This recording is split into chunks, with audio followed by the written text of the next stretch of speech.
할렐루야. 아멘. 지난주에 목회 칼렙의 서론에 이런 글을 썼습니다. 오늘날 사람들은 누구나 팩트, 사실을 굉장히 좋아합니다. 팩트면 그냥 뒤로 넘어가요.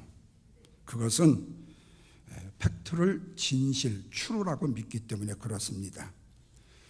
그러나 감탄과 기쁨의 스토리에는 팩트에서만 나오는 것이 결코 아닙니다. 그것은 바로 이모션이라는 감동에서 나오게 됩니다. 다시 말하면 우리의 존재의 변화, being의 변화, B-I-N-G의 변화는 바로 doing의 변화, 행동의 변화를 가져오기 때문에 그래요. 그래서 감동이 없는 팩트를 좋아하게 되면요, 외식주의와 신앙에서는 율법주의로 빠지기가 참 쉽습니다. 성경에 종종 그러므로라는 말이 나옵니다. 이 말은 존재의 변화에서 행동의 변화가 나온다는 뜻입니다. 그래서 성경에 항상 복종하여 너희의 구원을 이루라는 이 말씀은 그 말씀에 강한 순종이 있을 때 우리의 존재가 드러내게 된다는 뜻이 됩니다. 그래서 인간이라면 누구나 볼 수 있는 구원의 완성을 존재의 변화를 통해서 보게 되어져요. 그래서 죄인이 변화되어 의인이 되어지게 되면 구원을 보게 되어집니다. 하나님의 말씀을 통해서 마음의 감동을 받고 은혜의 변화를 받게 되어지게 되면 구원의 완성을 보게 된다는 말씀입니다. 이것을 바로 복종과 구원을 이루는 의미다, 이렇게 말합니다. 그런데 여기서 좀 더 글로우하게 되면, 성장하게 되면 변화된 존재가 바로 주인으로 우리의 삶을 인도하게 된다는 거예요. 이전에 내가 주인이었는데 이제는 내가 변화되고 보니까 내 안에 주인인 주님이 바꾸어지게 된다. 그래서 내 마음의 왕자에 내가 앉아 있다가 그 마음의 왕자를 주님께 드리는 것, 이것을 우리는 바로 구원받은 성도의 변화라고 말하죠. 그러고 난 다음에 나는 죽고 예수로 산다, Not I but 크리스토라고 말이 되는 거죠. 또 하나는 주인이 바뀌게 되게 되면 우리의 마음의 소원이 바뀌게 되어져요. 그런데 놀라운 사실은 하나님은 소원을 두고 행하신다라고 말씀하고 있다는 거예요. 이 말씀은 하나님께서는 하나님의 구원받은 성도의 이 소원은 하나님이 들어 축복하신다는 말씀의 뜻이에요. 그래서 순종은 소원을 들어가게 함으로써 누구든지 알 수 있게끔 만들어 주시는 거예요. 그래서 여러분, 하나님의 축복을 받은 사람, 하나님의 은혜를 받은 사람, 하나님의 사랑을 받은 사람들은 얼굴의 때깔부터 달라져요. 삶과 생활이 달라지게 됩니다. 그래서 이때에 힘과 용기를 얻게 되는 것입니다. 뿐만 아니라 이때에 감동과 이 어소티라는 권위가 생기게 되어진 거예요. 그래서 오늘은 감탄과 기쁨이 내 것이 되어지는 축복을 누리기를 원하는 마음으로 이 말씀을 나누려고 합니다. 우리가 새벽기도를 통해서 지금 계속 에스라와 느헤미야서를 보고 있는데, 하나님께서 느헤미야를 통해서 예루살렘 성벽을 재건하게 만듭니다. 사실은 에스라를 통해서 성벽을 재건했고 후에 60년 후에 느헤미야가 4차로 교환하게 되면서 이스라엘 무너진 성벽이 재건되게 되어져요. 그렇다면 이전에 에스라를 통해서 하드웨어가 끝났습니다. 외형의 큰 빅 이벤트인 성전 건축이 끝났어요. 그렇다면 이제는 성전 건축으로 인한 그 내면에 들어가야 될 소프트웨어가 필요한 거예요. 그래서 이스라엘 백성들에게 변화의 소프트웨어는 무엇인가 하는 거죠. 그것은 바로 이스라엘 백성들이 영적으로 마음의 심령의 변화를 가져오는 거예요. 그래야 개인도 가정도 나라도 영적인 재건을 통해서 진정한 축복을 누릴 수 있기 때문에 그런 것입니다. 이를 위해서 하나님이 세우신 사람이 있습니다. 바로 에스라입니다. 그러면 에스라는 누구일까요? 우리가 에스라서 7장 10절 말씀을 통해서 보았듯이 에스라가 여호와의 율법을 연구하여 준행함으로 율례와 규례를 이스라엘 사람들에게 결심하기로 하고 바사에서 예루살렘으로 온 사람이라고 말씀함을 보았어요. 에스라는 이스라엘 백성들의 영적 준비를 위해서 하나님이 이렇게 부흥을 위해서 준비된 사람입니다. 그렇다면 학사요 제사장 에스라가 폐허가 된 예루살렘 성을 보고 시리와 자절에 빠진 이스라엘 백성들에게 큰 용기와 소망을 줄 수 있는 사람이라고 우리는 확정되어 말할 수가 있다, 그 말입니다. 왜냐하면 그는 말씀을 깊이 연구했을 뿐만 아니라 이스라엘 백성들에게 그 말씀을 가르치기로 굳게 결심하고 돌아온 사람이기 때문에, 자기에게 주어진 화려한 직분이 있었고 바사에서 누릴 수 있는 영화로움이 있었음에도 불구하고 바로 민족의 피폐함을 보고 그는 다시 본국으로 돌아오도록 마음을 먹고 돌아온 사람이에요. 그렇다면 느헤미야는 어떻게 이스라엘 백성들에게 이 사실, 팩트를 진리로 만들 수 있는 일을 제공해 주었는가? 오늘 두 가지로 이 말씀으로 함께 은혜를 나누려고 합니다. 먼저는 이스라엘 백성들의 영적인 갈급함을 채워줌으로 인해서예요. 여기서 우리는 이스라엘 백성들에게 영적 재건을 위해서 가장 필요한 것이 무엇인가를 알게 되어지죠. 뭐였죠? 하나님의 진리의 말씀입니다. 여러분, 우리의 신앙인이 삶의 의욕이 상실되어지고 내가 인생을 살아가야 될 힘을 순간순간 잃어버렸다면 그것은 두말할 나위가 없습니다. 하나님의 말씀이 내 안에서 떠나간 거예요. 뿐만 아니라 예배를 드리기 싫어지고, 예배 시간이 지루해지고, 예배 설교하는 목사가 꼴보기 싫어지고, 예배하는 성도들이 보기 싫어지게 되면 그것은 내 마음에 하나님의 말씀이 떠났다는 거예요. 이건 여러분 협박이 아닙니다. 공갈도 아니고 진리입니다. 예. 팩트가 아니에요. 예. 그래서 성경은 마실 물이 없어서 기갈이 아니고 먹을 양식이 없어서 기근이 아니라 하나님의 생수의 말씀이 고갈되어 기갈이요 하나님의 양식이 결핍되어 기근이라고 말씀하고 있잖아요. 다시 말하면 이스라엘 백성들에게나 오늘 우리에게 하나님의 말씀이 없을 때 뭐가 온다고요? 영적인 기갈이 왔다라는 말씀입니다. 자, 오늘 본문 1절 말씀을 다 같이 한번 읽겠습니다. 다 같이 읽습니다. 이스라엘 자손이 자기들의 성읍에 거주하였더니 7째 달에 이르러 모든 백성이 일제히 수므락 광장에 모여 학사 에스라에게 여호와께서 이스라엘에게 명령하신 모세의 율법책을 가져오기를 청했다. 자, 어떤 원인으로 인해서 백성들이 에스라에게 당신이 찾았던 율법의 책을 가지고 와서 이렇게 부탁을 했을까 하는 거예요. 2절에 보니까요, 다 같이 읽습니다. 7째 날 초하루에 제사장 에스라가 율법책을 가지고 회중 앞 곧 남자나 여자나 알아들을 만한 모든 사람 앞에 이르러라고 말씀했어요. 그리고 3절입니다. 계속해서 새벽부터 정오까지 남자부터 알아들을 만한 모든 사람 앞에서 뭐 했다고요? 읽었다고 말씀하고 있습니다. 그랬더니 뭇 백성이 그 율법의 말씀에 책이라는 거 아니에요? 말씀에 귀를 기울였다, 이렇게 말씀했어요. 어디에 모였다고 했죠? 수문학 광장에 모였다. 그런데 여기에 수문이라는 이것은요, 수문학 광장이라는 것은 지금의 예루살렘 기드론 골짜기 위치하고 있습니다. 그리고 수문이라는 말은 말 그대로요, 물이 나오는 문을 말합니다.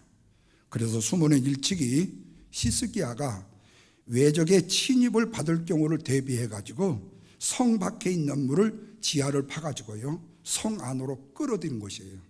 그래서 지금도 가면 그 히스기야의 이 물줄기가요 약 900km 이상이 됩니다.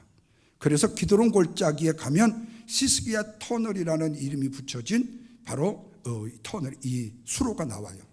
그래서 지하에 터널을 파가지고 그 물이 지금도 굽이굽이 흐르고 있습니다. 그리고 그 물이 빠져나오는 부분에 뭐가 있느냐, 우리가 그렇게 유명하게 알고 있는 실로암이라는 연못이 있습니다. 그런데 요즘으로 보면 수문학 광장은 그야말로 넓지도 않고 편하지도 않은 바위돌의 산입니다. 다시 말하면 돌과 바위로 덮여 있어요. 그런데 거기에 사람들이 엄청나게 모였다고 그랬어요. 언제부터요? 새벽부터 정오까지. 그렇다면 오늘의 시간으로 말하면 새벽 6시로 친다면 정오까지 무려 6시간 동안을 모였다는 겁니다. 그렇다면 어떤 사람이 모였다고 그랬어요?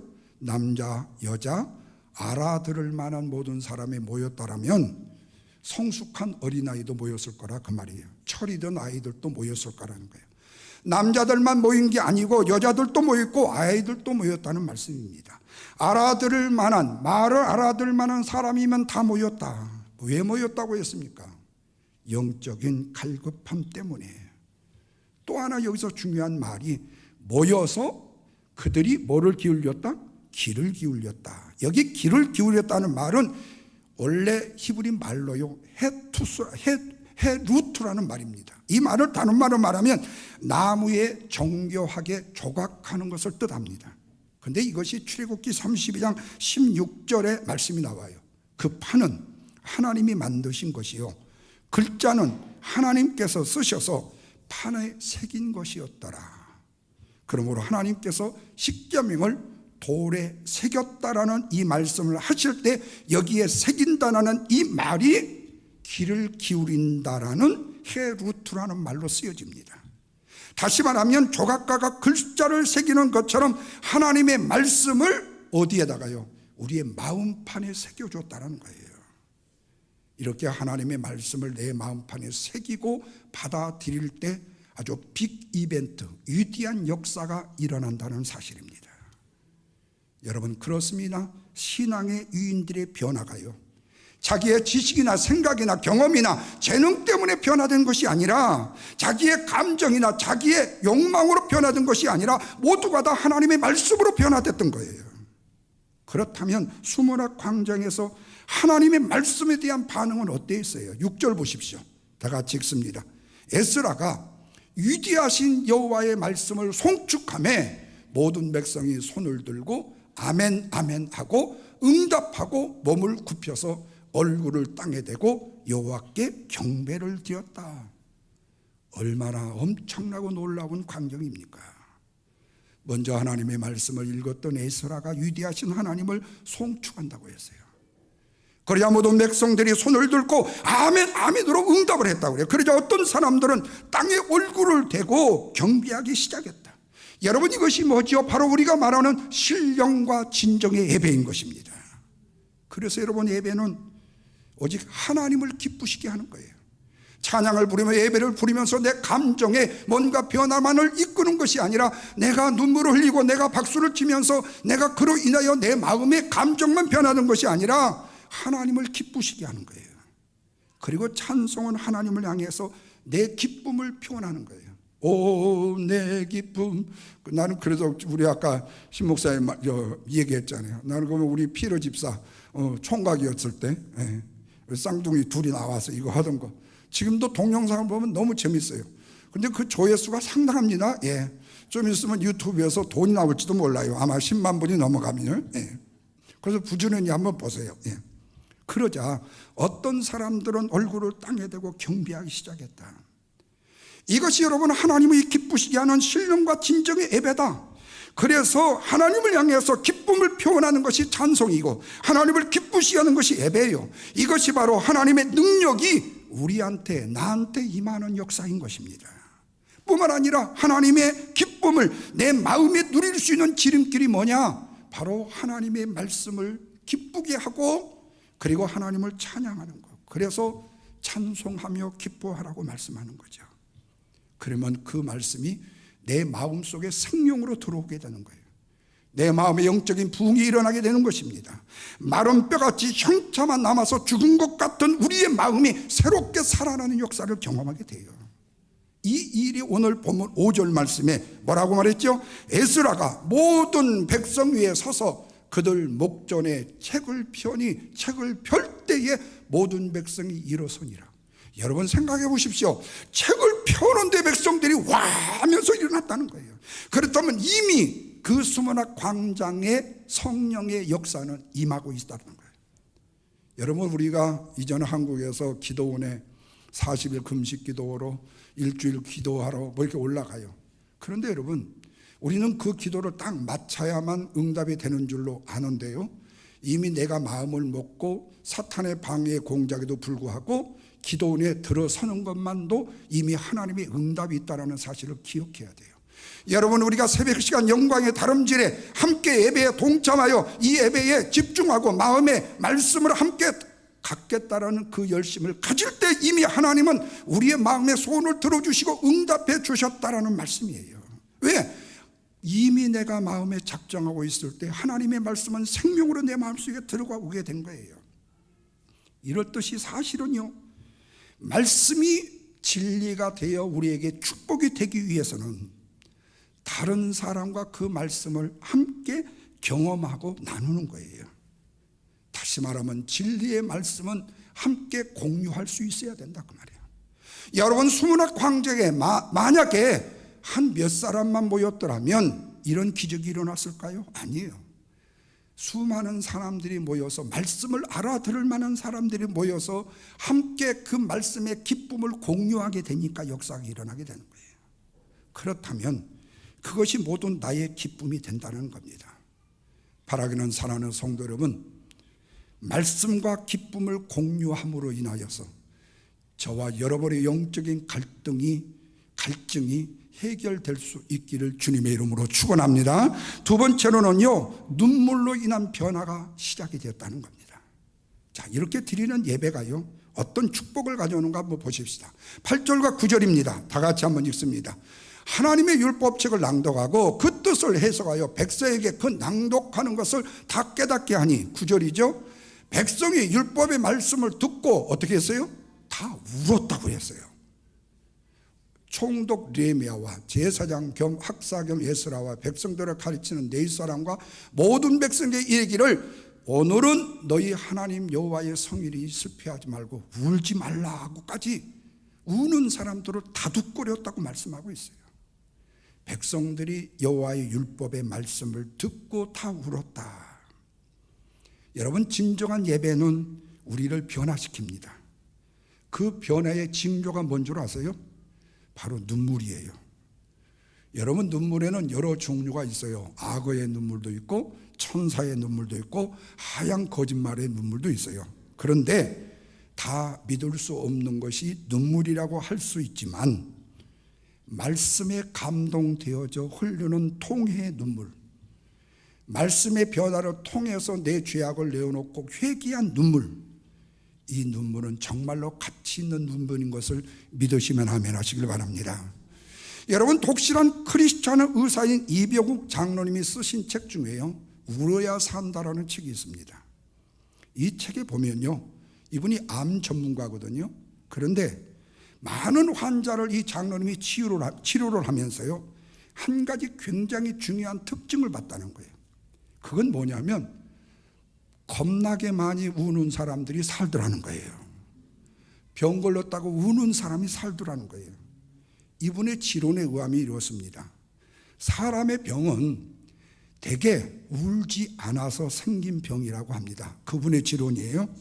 맞는지 안 맞는지. 근데 좀 이따 보십시오. 결국 울면은 병이 낫는다는 겁니다. 이렇게 말씀을 드리면, 황수관 박사는 웃어야 병이 낫는다고 해갖고 그렇게 웃기다가 하나님의 나라에 웃으면서 가셨는데, 왜 울어야 병이 낫는다라는 이 말이 도대체 믿어지지 않고 이상하다고 생각할 수 있어요. 그런데 그 책에 보면 신뢰가 나옵니다. 여러분, 오래전에 영국에 모든 사람들의 이 선망의 대상이 되었던 왕사비 다이애나가 이 엄청난 이상한 교통사고로 인해 가지고 정말로 한 많은 인생을 마감했잖아요. 영국은 물론이었고 온 세계가 슬픔에 빠졌습니다. 많은 사람들이 다이아비의 장례식을 보고 텔레비전을 보고 눈물을 흘렸고 울었고, 장례식이 거행되는 날에는요, 전 영국이 흐느꼈다고 뉴스가 있었어요. 그런데 그 이후에 영국의 심리 상담을 받으러 온 사람의 수가 급격하게 줄었다는 거예요. 내 자신과 상관이 없는 일인데 왜 다이아비의 죽음 이후에 심리적이고 육체적인 질병들이 줄어든 것인가? 학자들은 다이애나 왕세배로 인해서 흘린 눈물이 그 해답이라는 말을 해가지고 심리학자들이 만든 이야기가 있습니다. 다이애나 이펙트, 다이애나 신두림이라는 말을 만들어서 지금도 유튜브나 다른 데 보면 나오고 있어요. 다이애나 때문에 흘린 눈물이 나의 상처가 치유가 됐다는 거예요. 여러분, 다이애나 한 사람 때문에 흘린 눈물 때문에 우리가 치유를 받았다면, 살아계신 하나님 앞에서 은혜를 받고 운다면 뭐가 문제가 되겠습니까? 다시 구절을 보십시다. 백성이 율법의 말씀을 다 우는지라, 듣고 우는지라. 여러분, 오늘 우리의 최고의 순간은요, 하나님께 예배할 때 하염없이 내 마음에서 흐르는 회개의 눈물, 감사의 눈물, 성령으로 말할 수 없는 탄식으로 인한 나도 모르게 흐르는 눈물, 그 눈물이 흐르는 순간이라는 거죠. 그래서 생애 최고의 예배는 눈물로 드리는 예배이고, 하나님이 받으시는 최고의 기도는 눈물의 기도이고, 우리가 드리는 최고의 찬양은 뭐냐? 눈물의 찬양이라는 거예요. 그래서 눈물의 예배, 눈물의 찬양, 눈물의 기도가 감동과 감탄을 내 것으로 만들게 한다는 사실입니다. 그 결과 12절을 보십시오. 모든 백성이 먹고 가서 마시며 어떻게 했어요? 나누어 주고 크게 즐거워하니 라고 말씀합니다. 다시 말하면 하나님 앞에서 울기, 하나님 앞에서 즐거움이 되더라. 그래서 여러분, 홈스라는 분이 이런 말을 했어요. 웃음과 눈물은 수레의 두 바퀴다. 웃음은 바람의 힘이요, 눈물은 물의 힘이다. 한번 곰곰이 생각해 보면요, 의미가 참 깊습니다. 그래서 여러분, 예배를 통해서 우는 사람은요, 진정한 즐거움을 맛본 사람입니다. 즐거움을 맛본 사람들은요, 세상과 나누면서 삶을 살게 되어진다는 겁니다. 세상의 변화가 예배의 능력을 통해서 나오기 때문에, 그래서 예배를 통해서 울고 치유를 받게 되어지면 세상에 나가서 웃게 되어지고 세상을 결국에는 살리게 된다는 말씀이죠. 그래서 인생의 모든 것이 예배에 달려고 있다고 해도 부족함이 없다는 겁니다. 그래서 제가 종종 이런 말을 합니다. 예배의 성공은 인생의 성공입니다. 그런데 그렇습니다. 예배에 성공하면 인생이 성공하는 거예요. 지난주에 스폴전 목사에 대해서 얘기했지만, 그가 오다 가다 들렸던 한 교회, 자그마한 교회에 찬송의 귀를 따갑도록 괴롭고 힘들었던 그 교회, 눈이 와서 담임 목사님이 오지 못해서 기다리 같은 구두 수성공을 하고 있는 것 같은 한 사람이 나와서 예수만을 바라보라고, 당신은 병들었다고 예수를 바라보라고 수없이 외치는 그 외침에 그가 참된 눈물을 흘리고 변화되어 그 위대한 찰스 스폴전이 되었다는 얘기 아니에요. 여러분이 이런 일화들은 그 한 사실만 있는 게 아니에요. 바울과 실라가 귀신 들린 여인을 치유해 주었습니다.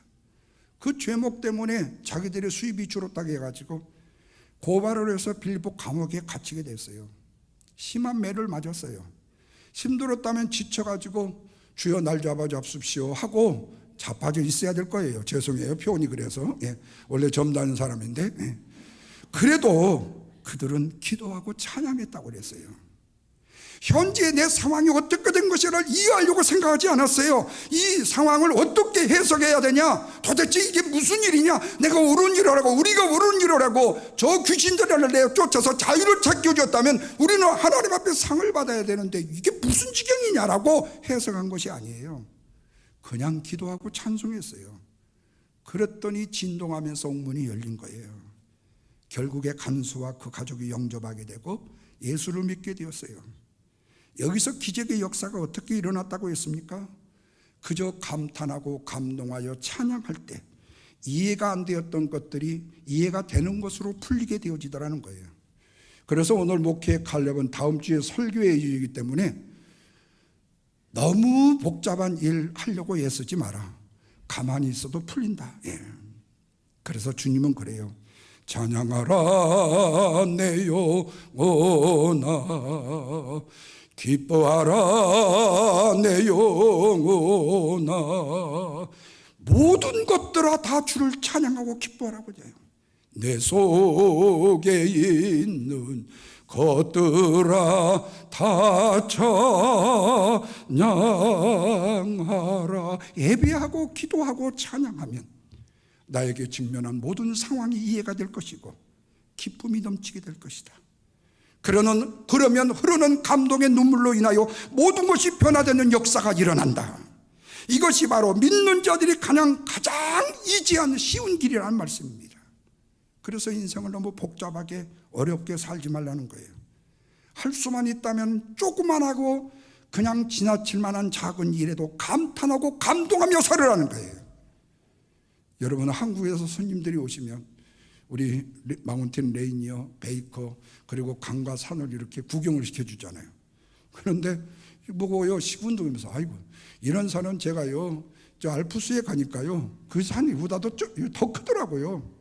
또 뭐랄까, 히말라야에 가니까요, 아이고, 에베레스트 산은요, 이게 보니까요, 이거는 산도 아니에요. 이러면요, 그다음부터 여행시켜주고 마음이 싹 꺼져져요. 예. 그보다 더 위대한 에베레스트 정복을 했어도요, 마운틴 네이를 보면, 야, 내 지금까지 여행 중에 이렇게 정말로 아름다운 산을 본 적이 처음입니다. 그러면요, 내가 익사이팅이 돼가지고 더 보여주고 싶어. 예. 그러고 막 오바를 해. 예. 여러분, 마찬가지예요. 예. 우리가 어떤 상황에 직면하게 될 때예요, 그 상황이요, 작은 것이라도요, 내 감정과 내 감탄을 표현하게 되어지게 되면요, 감동의 삶을 살게 되어지면요, 그 상황은 반드시 변화되게 되어 있다는 거예요. 그래서 6절 말씀을 보시면 이스라엘 백성들이 수므라 광장에 모여서 율법책을 읽어주는데도 감탄과 감동을 연발하면서 얼굴을 땅에 대고 여호와를 경배했다고 그랬어요. 여기 엎드렸다는 이 말은요, 실상 예배라는 것은요, 하나님 앞에 좀 표현이 이상해요. 엎어져야 돼요. 엎드려져야 된단 말입니다. 그래서 예배 가운데 선행이 돼야 되는 것이 뭐냐면 엎드리는 거예요. 근데 그 의미가 있어요. 히브리어에 보면요, 예배를 의미하는 말로 가장 많이 쓰는 말이 뭐냐면 사카라는 말입니다. 근데 이 사카라는 말이 구약 성경에 무려 170번 이상이 나옵니다. 이 말의 뜻은 엎드리라는 거예요. 엎드리라는 거예요. 여러분, 엘리야가 갈멜산상에서 무릎 사이에다가 자기의 고개를 집어넣었다고 그랬어요. 이것은 몸을 숙이는 겉모습만이 아니라 경외하고 복종하는 마음의 자세를 말합니다. 자기의 관을 보좌 앞에 드리는 마음으로 성경을 그렇게 말해요. 그래서 하나님께 드리는 예배는 변화된 우리의 마음을 하나님 앞에 가장 소중하게 여기고 드리는 것을 의미합니다. 그래서 예배에는 두 가지가 있어요. 하나는 엎드리는 것이고 하나님은 엎드려서 다음은 드리는 것입니다. 그렇다면 우리가 하나님을 예배할 때 어떻게 엎드리고 무엇을 드리고 예배를 드리고 있는가, 우리의 자신에게 한번 물어봐야 되겠죠. 그것은 예배의 진정한 의미와 목적이, 분명한 목적이 바로 이 안에 있기 때문에 그렇습니다. 그리고 예배를 통해서 내가 행복해지는 것은 예배의 결과일 뿐이지 예배의 목적만은 아니기 때문에, 예배의 목적은 뭐죠? 하나님이 영광을 받으시는 것. 그래서 예배의 진정한 목적은 내 행복이 아니라, 내 행복의 도취가 아니라 하나님의 영광이기 때문에 그래요. 그래서 예배는 하나님께 드려야 하고 나 자신은 모든 것을 포기해야 얻을 수 있는 것입니다. 사랑하는 성도 여러분, 말씀을 맺습니다. 수므라 광장에 모여서 에스라 학사 앞에 섰던 이스라엘 백성들은 에스라가 읽어주는 팩트인 율법의 말씀을 들었을 뿐이에요. 근데 그 팩트의 말씀이 그들에게 진리로 변화되어 감동이 있을 때 그들이 드리는 예배가 신령과 진정의 예배가 되었다는 겁니다. 그렇다면 여러분, 오늘 우리는 쉼없이 하나님의 말씀을 듣고 있죠. 읽고 있죠. 심지어는 암송하고 있습니다. 그런데 왜 수므라 광장에 이스라엘 백성들에게 있었던 감동은 감쪽같이 사라지고 말았는가 하는 거예요. 이것은 똑같이 예배를 드리지만요, 어떤 분은 감동할 수 없는 뜨거운 은혜를 받는데 어떤 분들은 여전히 가슴이 냉랭하지요. 전자는 예배를 드릴 때 진심으로 마음을 쏟아놓기 때문이고, 후자는 예배 끝나고 내가 뭐 해야 되고 누구 만나야 되고 뭐 해야 되고 무슨 반찬 해야 되고 또 뭐를 누구 해야 되고 진심 어린 마음을 쏟아놓지 못하고 내 마음의 생각이요, 들어갔다 나갔다 들어갔다 나갔다 하기 때문에 그래요. 여러분, 마른 스펀지는요 물을 금방 흡수합니다. 그런데 내 마음이 하나님 앞에 엎드려 전적으로 드리지 못하면 그 말씀을 빨아들이지 못하는 것과 같아요. 자꾸만 자신의 생각과 지식과 경험을 가지고 선포된 말씀을 산산조각 내기 때문에 그렇습니다. 그러나 죄악된 마음을 찢는 상한 마음으로는요 온전히 하나님 앞에 드리지를 못해요. 바라기는 사랑하는 성도 여러분, 말씀의 갈급함을 채워주므로 말씀의 눈물로 인한 변화의 시작으로 인하여 하나님의 은혜와 축복에 잠기는 저와 여러분의 삶이 되어 하나님의 기적의 역사를 체험하는 축복된 성도들이 되시기를 주님의 이름으로 축원합니다. 기도합니다. 하나님 감사합니다.